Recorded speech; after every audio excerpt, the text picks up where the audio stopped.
చిన్న ప్రార్థన చేద్దాం. స్తుతుల పైన సింహాసనాస్తునుడు అయిన గొప్ప దేవ, నీ పరిశుద్ధ పాదములకు వందనాలు స్తోత్రాలు చెల్లించుకుంటున్నాం. మీ బిడ్డలమైన మేము ఇక్కడ ఆనందిస్తున్నాం అయ్యా. ఈ లోక భోగములోనా, ఈ లోకమైన ప్రభు మాటల్లోనా, ఈ లోకానుసారమైన తీపులోనా వాళ్ళు చెప్పింది వీళ్ళు చెప్పింది ఇటు అటు ఇటు అటు అని మనస్సుకు కుదురు లేకుండా మీరిచ్చిన రక్షణలో ఆనందిస్తున్నారా? మీరిచ్చిన గొప్ప నీటి యొక్క రక్షణ పొందారు, శరీర రక్షణ ఉంది.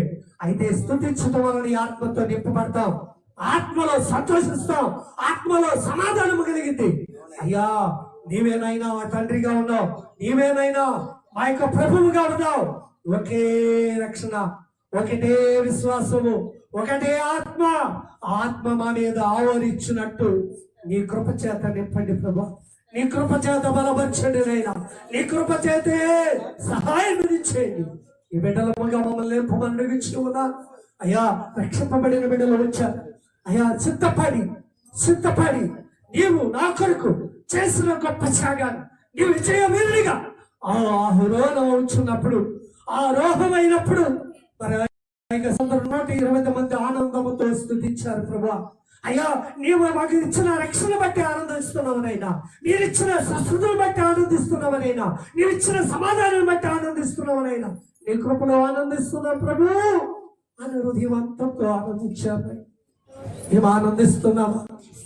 ఇదిగో ధనము కలిగితే ఆనందిస్తాం, ఆరోగ్యంగా ఉంటే ఆనందిస్తాం, ఇదిగో గొప్ప ఆస్తి కలిగితే ఆనందం అనుకుంటున్నారు. కానీ నీవి లోకమునకు వేరై నీకు ఇస్తున్న రక్షణ ఆనందము నీవు ప్రభువులు ఆనందిస్తున్నావా?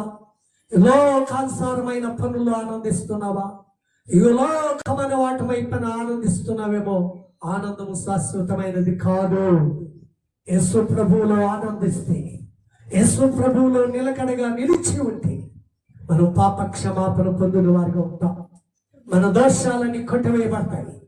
ప్రభువా నీలో నేను ఆనందిస్తున్నాను తీర్మానము పెట్టి. ప్రభు కృప మనందరికీ తోడైండును గాక. ఆమేన్.